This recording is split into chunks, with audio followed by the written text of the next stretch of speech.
다 함께 성탄 인사를 먼저 할까요? 메리 크리스마스. 메리 크리스마스. 올해는 참 이 말이 어색한 것 같아요. 분위기가 영 좀 그렇죠. 메리 크리스마스를 우리말로 하면 즐거운 성탄, 뭐 대충 이렇게 말할 수 있을 텐데, 사실 크리스마스는 우리 신자들뿐만 아니라 믿지 않는 사람들에게도 굉장히 즐거운 날입니다. 즐거운 시간을 보내고 또 선물도 주고받고.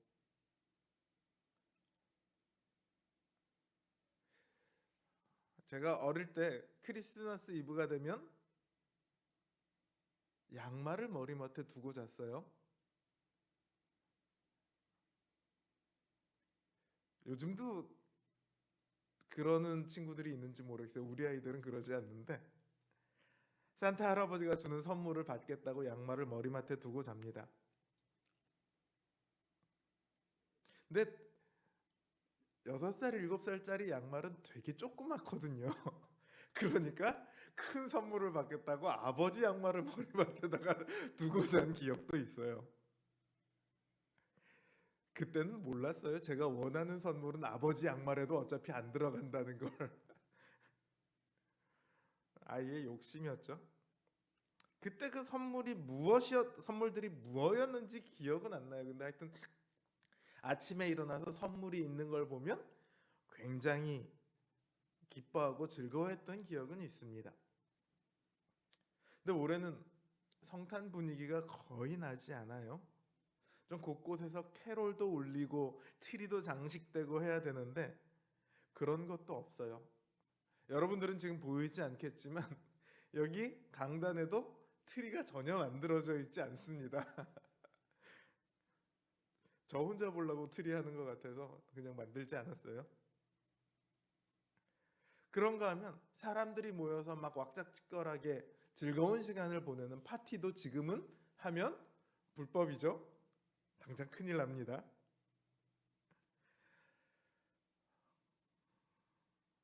거기다가 돌아가는 상황이 별로 즐거워 보이지도 않아요. 굉장히 우울한 크리스마스라고나 할까요? 전혀 크리스마스 같지 않습니다.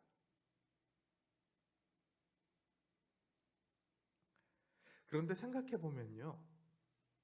크리스마스가 뭘 기념하는 날이죠? 주님 태어나신 걸 기념하는 날이죠. 정작 주님 태어나실 때 분위기가 어땠을까요? 즐겁고 따뜻하고 화려하고 웃음이 넘치는 그런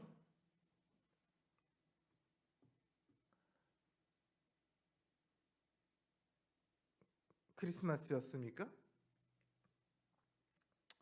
캐롤이 울려 퍼지고 크리스마스 트리가 반짝거리고 그랬었나요? 보통 아이가 태어나면 어떻죠? 온 가족이 환호합니다. 주변 친지들이 여기저기서 축하 전화가 옵니다.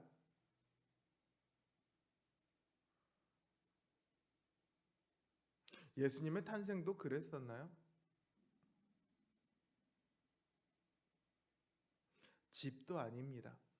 아는 곳도 아닙니다. 전혀 낯선 곳에서 방도 없어서 갓 태어난 아기가 짐승들 밥그릇인 구유에 누워 있습니다. 지켜보는 사람도 없고 축하하는 사람도 없습니다. 아기가 태어난 사실을 전해 듣고 와서 본 것도 목동들입니다. 당시 목동은요, 유대인 사회에서 가장 최하층으로 분류되는 사람들입니다. 그야말로 초라한 탄생이죠. 밤 깊은 시간, 아무도 알지 못하는 사이 예수님은 태어나셨습니다. 세상은 주님의 탄생에 대해서 알지도 못했고 관심도 없었습니다. 그야말로 고요한 밤이었죠. 하지만요, 온 세상이 이렇게 예수님의 탄생에 대해서 침묵할 때 하늘은 하나님만큼은 침묵하지 않으셨습니다. 예수님의 탄생은 너무도 중대한, 온 세상을, 온 하늘과 온 땅을 뒤바꿔 놓을 만한 중대한 사건이었거든요. 그래서 그 초라해 보이는 탄생을 천사들이 나타나 축하합니다. 목동들이 자기 양떼를 지키고 있을 때 주의 사자가 곁에 서고 주의 영광이 나타납니다. 여러분들이 목동이라고 생각해 보세요. 깊은 밤에 갑자기 여러분 앞에 천사가 짠 나타났다? 놀랄까요? 안 놀랄까요? 야, 천사야! 이거는 반드시 사진으로 찍어야 돼. 그리고 카메라를 들이밀 수 있겠어요? 아싸, 내가 천사 봤다. 그리고 SNS에다 바로 이렇게 글을 올릴 수 있을까요? 못해요. 게다가 그 천사와 함께 하나님의 영광이 나타났다. 성경은 이렇게 기록하고 있습니다. 하나님의 영광이 나타났다는 표현은요, 하나님께서 임재하실 때 주로 사용하는 표현이에요. 우리의 눈으로 하나님을 볼 수는 없거든요. 그러니까 어떠냐, 하나님의 영광의 빛이 나타나는 것으로 하나님께서 나타나셨구나를 우리는 알 수 있어요. 그 하나님의 영광이 천사와 함께 나타납니다. 구약에서 하나님의 영광이 나타나면 어떻게 되죠? 기겁을 합니다. 죽을 것 같은 위압감을 느끼고 두려움을 느낍니다. 이사야 선지자가 하나님을 뵙고 나로다, 화로다, 나여 이제 죽게 되었구나, 이렇게 이야기를 합니다. 그 선지자마저도 하나님 앞에서 벌벌 떨면서 어쩔 줄을 모르는데 여기 목동들은 어땠겠습니까? 천사들이 뭐라고 하죠? 무서워 말라.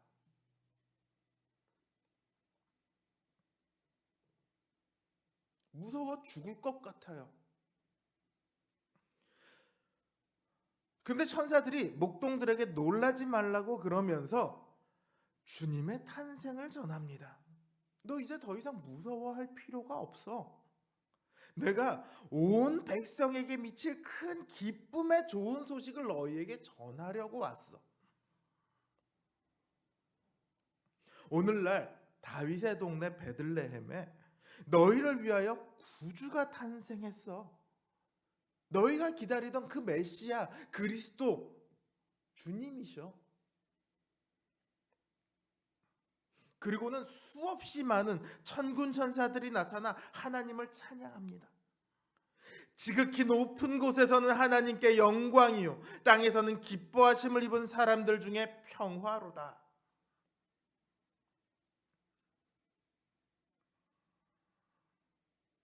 천사들은 예수님이 태어나신 것이 기쁜 소식이라고 말합니다. 그냥 너희가 기뻐할 만한 소식 하나 전해줄게, 이런 말이 아니에요. 예수님의 탄생은요, 우리에게도 기쁜 일이지만 무엇보다 하나님께도 기쁜 일이에요. 천사들이 그래서 말해요. 지극히 높은 곳에서는 하나님께 영광이라. 그 초라한 탄생을 두고 하나님께 영광이다, 이렇게 말하고 있습니다. 왜 그 초라한 탄생이 하나님께 영광입니까? 인간의 창조와 관련이 있습니다. 인간의 구원의 궁극적인 목적과 관련이 있어요. 하나님께서 온 천지 만물을 창조하시고요, 마지막으로 그 중에 인간을 창조하십니다. 그리고 인간으로 모든 만물을 다스리게 하셔요. 다스려서 뭐 하라고 하는 거죠? 하나님의 뜻대로 다스림으로 온 천지 만물이 하나님께 영광을 돌리도록 하는 것, 그것이 인간 창조의 목적이에요.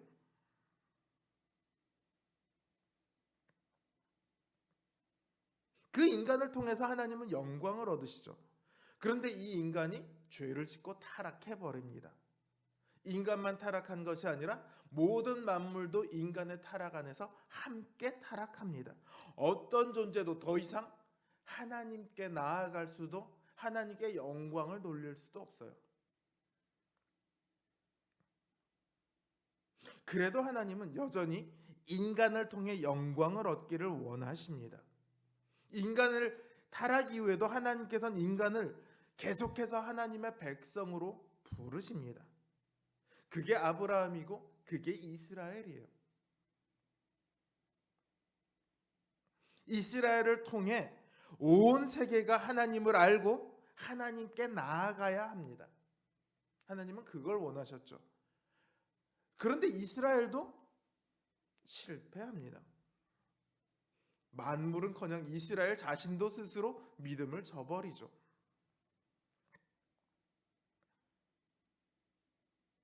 그리고 때가 차매 하나님께서는 그 아들을 이 땅에 내려 보내십니다. 그 아들을 통해 온 세상이 하나님께 나아오도록 하십니다. 그래서 예수님의 탄생은 하나님께 영광의 신호입니다. 인간의 창조 이후 얼마만큼의 시간이 지났는지 우리는 알 수 없습니다. 그러나 그 오랜 시간 기다려왔던 하나님의 인간을 통한 계획이 이제 비로소 예수님을 통해 결실을 맺게 되는 거죠. 유대인들만 메시아의 탄생을 기다린 게 아닙니다. 하나님께서도 기다려 주셨죠. 드디어 예수 그리스도께서 탄생하셨습니다. 그 누구보다도 하나님께서 가장 기뻐하시고 가장 만족해 하셨을 겁니다. 그래서 천사들이 지극히 높은 곳에 계신 하나님께 영광이다, 이 말을 먼저 합니다.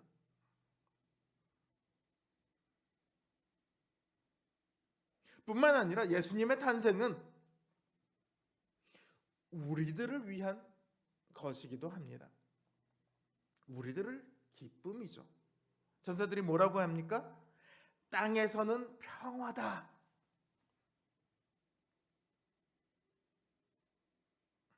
예수님이 태어난 시대가 언제죠? 역사적으로 따지면 로마 시대입니다. 이 당시 로마의 황제가 누구냐? 2장 1절에 보면 아구스도입니다. 이 아구스도라는 말은 헬라어를 우리말식으로 그냥 표현한 거고요. 정식 명칭은, 역사적인 정식 명칭은 아우구스투스입니다.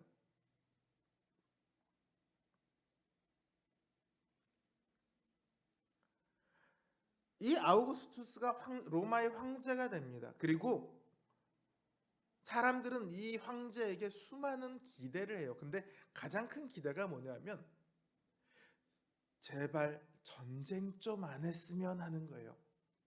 로마는 수많은 전쟁을 치릅니다. 로마가 전쟁을 하면 로마의 군병들이 있잖아요.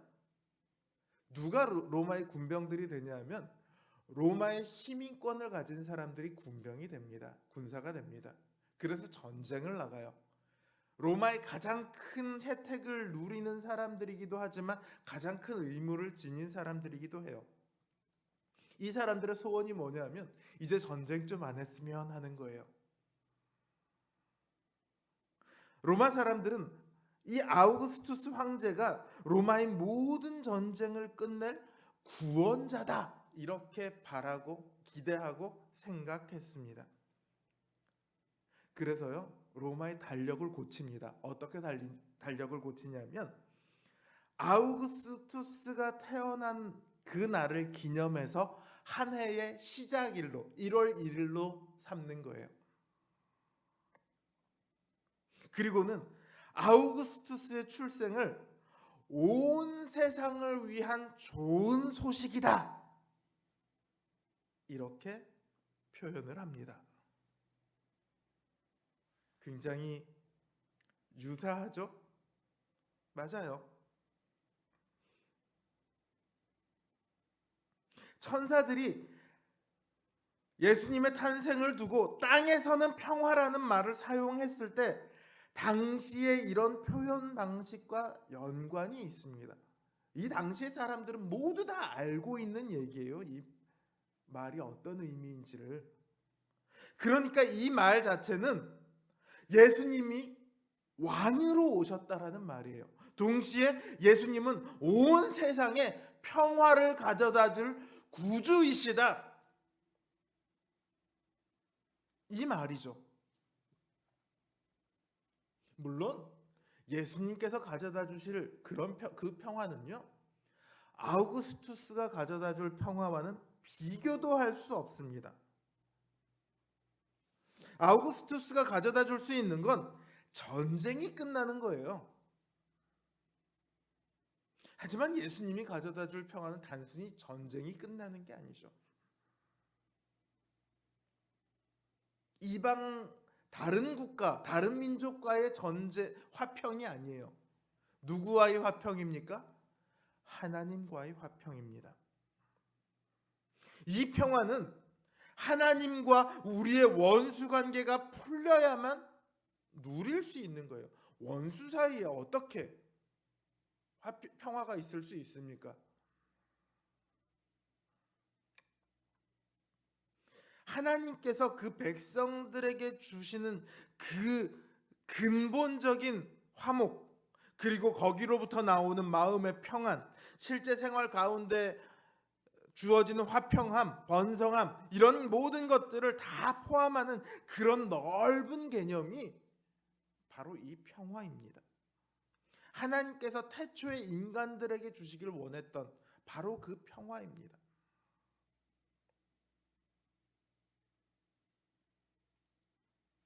근데 사람들이 하나님과 원수 상태예요. 원수가 되어 있어요. 원수가 되어 있을 때는 사람들은 하나님의 흔적조차도 버거워합니다.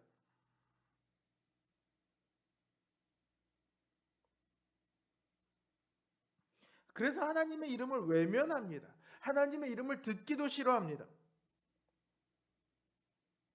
왜냐하면 하나님의 진노 아래 있거든요. 듣기만 해도 두려워요. 하나님의 천사도 감당할 수 없는데 하물며 하나님을 어떻게 감당할 수 있겠습니까?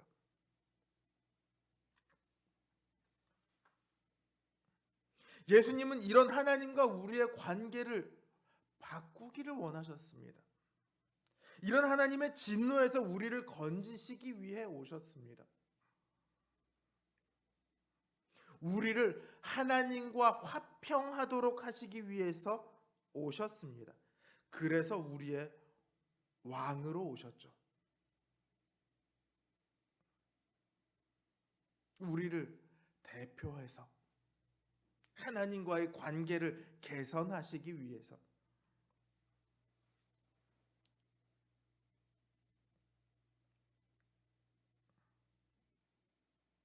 그래서 그 왕께서 우리를 위한 화목 제물이 되십니다. 영원하고도 완전한 화목 제사를 드립니다. 우리가 십자가 하면 가장 먼저 무엇을 생각하느냐?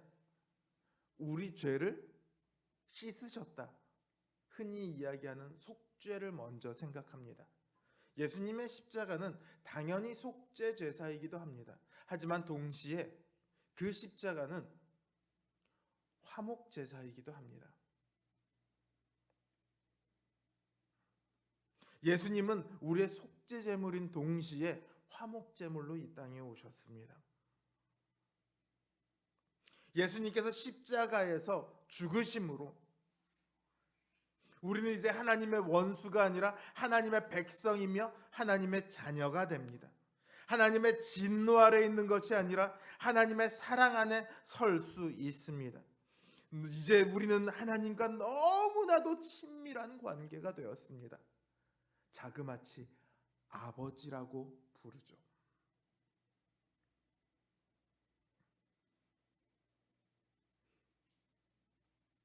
누가 아버지라고 부를 수 있습니까? 기뻐하심을 입은 사람들. 이 사람들 중에 평화래요. 누가 기뻐하심을 입은 사람들입니까?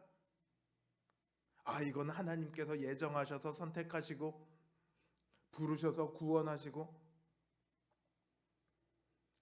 물론 복잡하게 말하면 그게 맞습니다. 그러나 쉽게 말하면 그거예요. 누가 되었든지 하나님의 진노의 아래에서 벗어나서 이제 하나님과 평화하고 싶은 사람이라면 누구든지, 예수 그리스도를 왕으로 받아들이는 사람이라면 누구든지 하나님의 기뻐하심을 입은 사람이 되는 거예요. 하나님과 화평을 누리는 사람이 되는 거예요.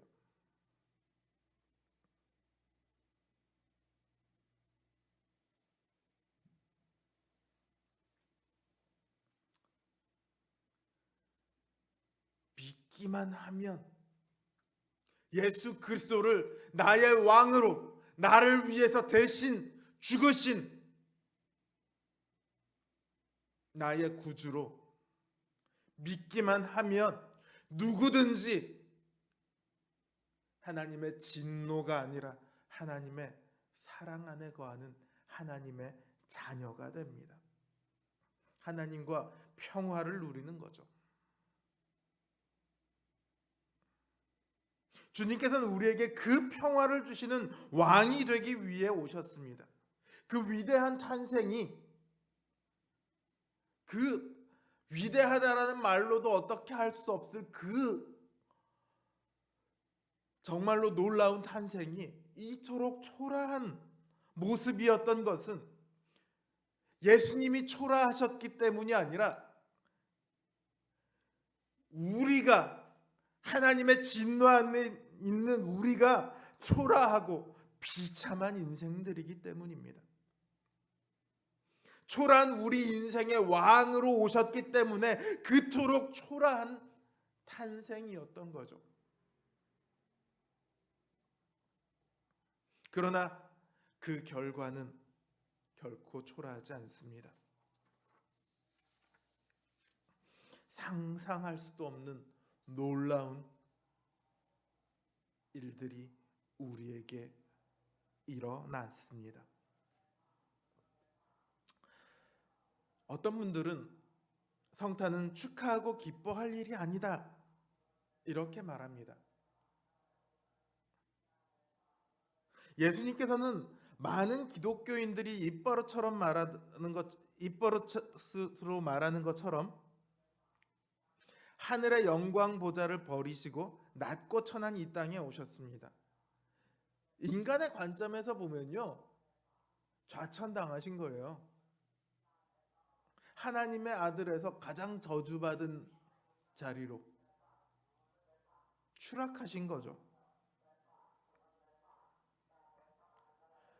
이렇게 보면 예수님 이 땅에 오신 것을, 이 땅에 탄생하신 것을 축하합니다, 이렇게 말하는 것이 결코 맞지 않겠죠.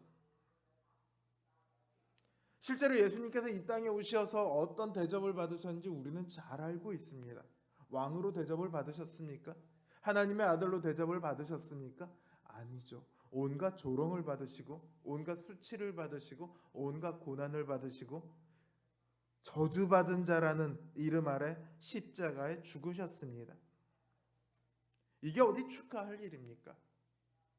그래서 성탄에 대해서 우리가 해야 할 것은 축하가 아닌 그저 감사와 경배일 뿐이다. 성탄절은 축하가 아닌 감사와 경배의 날이 되어야 한다, 이렇게 말씀들 하세요. 무슨 의미인지 알아요? 예수님 빼놓고 자기들끼리만 즐거워하자, 이런 의미에서 하신 말씀이라는 거 알아요. 하지만요, 우리는 축하해야 해요. 우리가 축하하는 것은요, 예수님을 축하하는 게 아니라 예수님께서 우리 왕으로 오신 것을 축하하는 겁니다. 우리를 축하하는 거예요. 야, 너 이번에 빚 다 갚았다며? 너 이번에 형량 다 채우고 출소한 다음에? 그 축하할 일 아닌가요?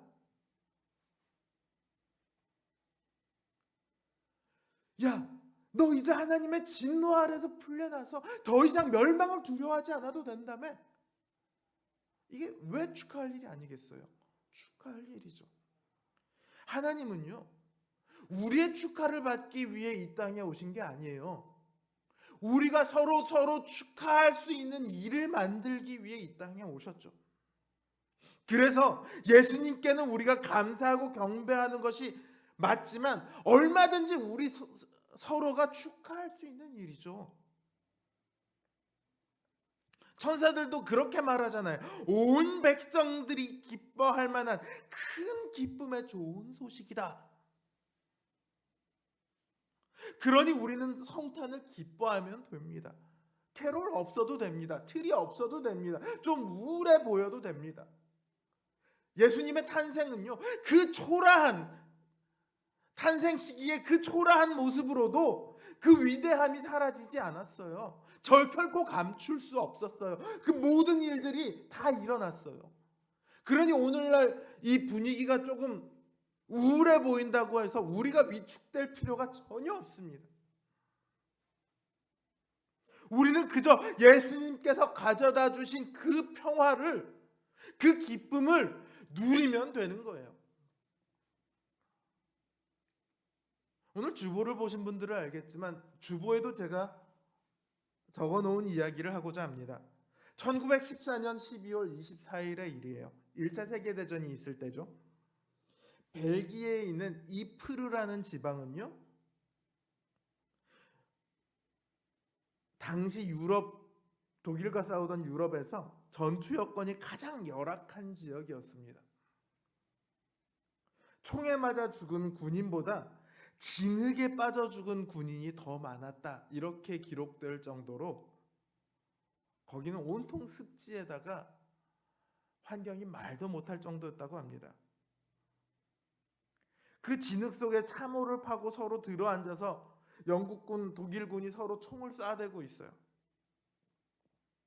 근데 그렇게 총을 쏘아대던 독일군 진영에서 갑자기 총격이 멈춥니다. 저쪽이 총격이 멈췄는데 영국군이 계속해서 총을 쏠 이유는 없죠. 무슨 일인가 하고 이렇게 지켜보고 있습니다. 그때 독일군 참호에서 노랫소리가 들리기 시작합니다. 고요한 밤, 거룩한 밤.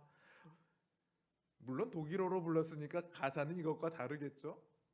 음은 다 알잖아요. 무슨 얘기인지, 이게 무슨 노래인지 서로가 다 알아들을 수 있죠. 크리스마스 찬양이 전쟁터에 울려 퍼지기 시작합니다. 영국인들도 하나둘 그 찬양을 따라 부릅니다. 그리고 이 찬양이 끝나자 영국군 병사들은요, 박수를 치며 독일군에게 앵콜을 보냅니다. 조금 전까지 총 쏘며 싸우고 있었는데 갑자기 박수를 치고 앵콜을 합니다. 두 나라 군인들은 계속해서 성탄 찬양을 부르기 시작합니다.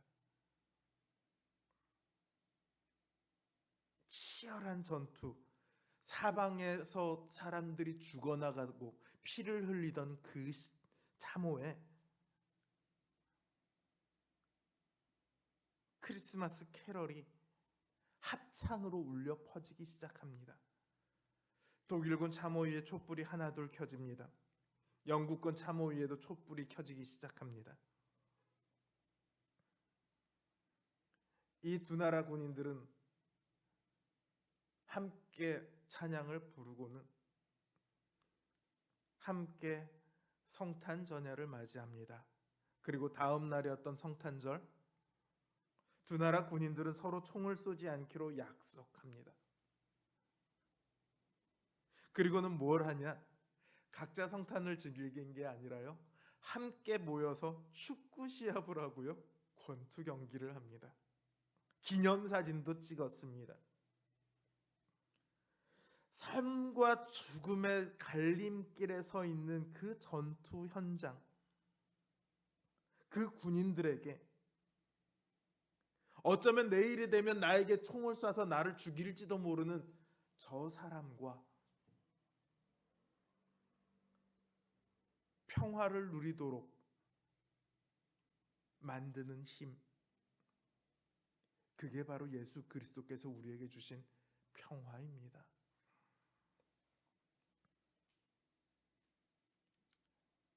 전쟁터에서도 평화를 누릴 수 있었습니다. 주님께서 주신 평화는 그런 겁니다. 전쟁마저도 그 평화를 빼앗을 수 없는 것은 너무도 당연한 일입니다. 하나님의 아들을 통해 맺어진 하나님과의 화평을 누가 깰 수 있을까요? 그래서 바울은 담대하게 선언합니다. 사망이나 생명이나 천사들이나 권세자들이나 현재일이나 장래일이나 능력이나 높음이나 깊음이나 다른 아무 피조물이라도 우리 주 예수 그리스도 안에 있는 하나님의 사랑에서 끊을 수 없으리라. 이 믿음의 고백이 초대교회 성도들에게 함께 있었습니다. 그래서 그들은 그 수많은 핍박 가운데 죽어가면서도 때로는 불에 타 죽고 때로는 사자의 입에 죽고 때로는 창에 찔려 죽고 그렇게 죽어가면서도 하나님을 향한 찬양을 그치지 않을 수 있었던 거죠. 사랑하는 성도 여러분, 주님은 하나님께서 우리에게 주신 크리스마스 선물입니다. 평화의 선물이에요. 야, 이제 우리 원수였는데 이제 좀 친해보자.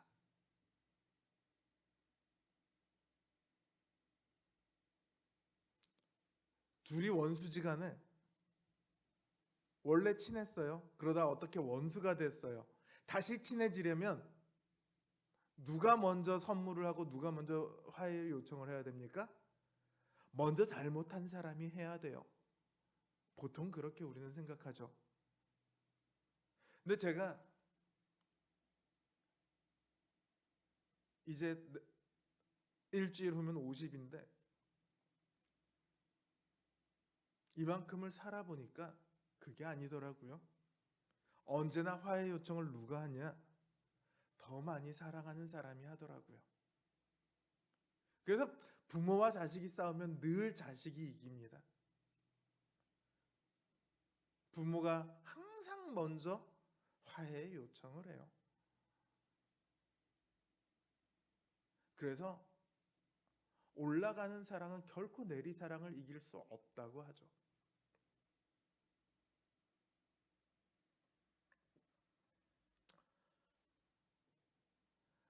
하나님께서 우리에게 이 선물을 주신 것 이유는요, 우리를 그만큼 사랑하시기 때문이에요.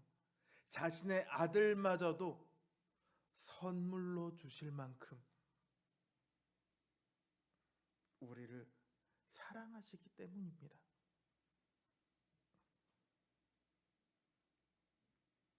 예수 그리스도는 우리에게 주신 하나님의 평화의 선물입니다. 우리를 위해 주신 거예요. 예수 그리스도를 위한 날이 아니라 우리를 위한 날입니다. 지금 상황이 힘들죠. 쉽지 않죠. 우울증에 걸릴 것 같아요. 주변에 이런 분들이 굉장히 많이 있습니다. 그러나 지금 상황이 아무리 힘들다 할지라도 주님께서 우리에게 주신 그 평화는, 하나님의 선물은 결코 사라지지 않습니다. 그 평화를 놓치지 마시기 바랍니다. 그러면 기뻐할 수 있어요. 즐거워할 수 있어요. 아무것도 없어도 얼마든지 그 가운데서 감사하며 찬미하며 이 시간을 누릴 수 있다는 거죠. 잊지 마십시오. 여러분은 하나님의 사랑 안에 하나님의 평화 안에 지금 서 계십니다. 이제 우리도 즐거운 목소리로 고백했으면 좋겠습니다. 어느 누구도 어떤 무엇도 우리 주 예수 그리스도께서 주시는 이 평화를 빼앗을 수 없습니다. 이 믿음의 고백이 우리에게 있는 한 우리의 매일매일은 기쁜 성탄이 될 것입니다. 매일매일이 기쁜 성탄이 되시는 저와 여러분들 되시길 주님의 이름으로 기원합니다.